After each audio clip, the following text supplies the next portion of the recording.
কারো হৃদয়ে আঘাত করে ভেবেছো তুমি জিতে গিয়েছো বা তুমি বিজয় হয়েছো? সময়ের পাতা এখনো উল্টানো বাকি রয়েছে। অপেক্ষা করো, ঠিক সময়ে এটার বিচার করে দেবে।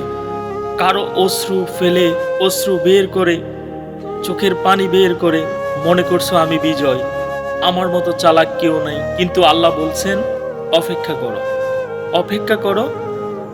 কিছুক্ষণ পরেই তোমার জন্য রয়েছে অনেক যন্ত্রণাদায়ক কঠিন পরিস্থিতি।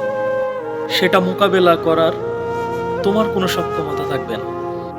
আল্লাহ ধরেন, ধরলে আল্লাহ কখনো ছাড়েন না।